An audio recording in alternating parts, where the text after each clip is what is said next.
terroristas para privarnos de libertad, mientras ellos nos violentan a nuestra gente, a nuestra sociedad, a nuestra sociedad.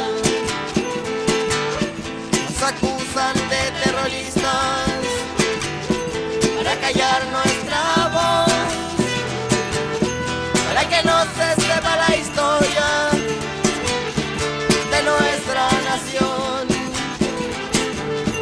de nuestra nación.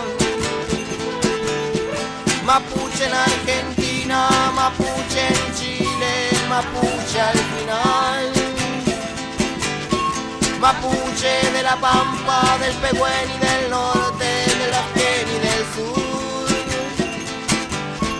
Una sola nación de respeto y paz, con la tierra, con la humanidad.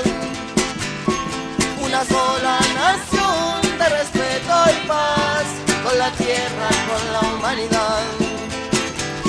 Nos acusan de terroristas para callar nuestra voz, para que no se sepa la historia de nuestra nación, de nuestra nación.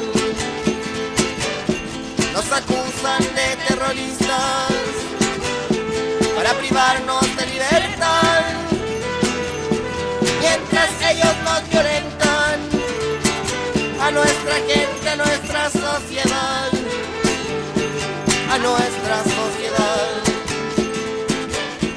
Mapuche en Argentina, mapuche en Chile, mapuche al final. Mapuche de la Pampa, del Pehuen y del norte, del Afgen y del sur.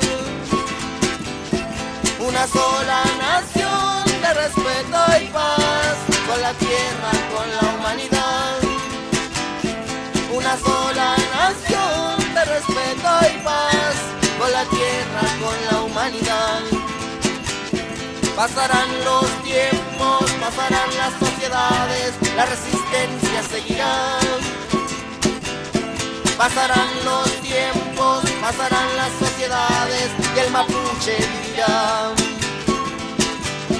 Una sola nación de respeto y paz, con la tierra, con la humanidad. Una sola nación de respeto y paz, con la tierra, con la humanidad.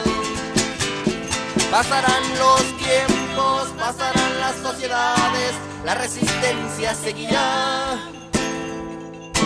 Pasarán los tiempos, pasarán las sociedades y el mapuche vivirá. Una sola nación de respeto y paz, con la tierra, con la humanidad. Una sola nación de respeto y paz, con la tierra, con la humanidad.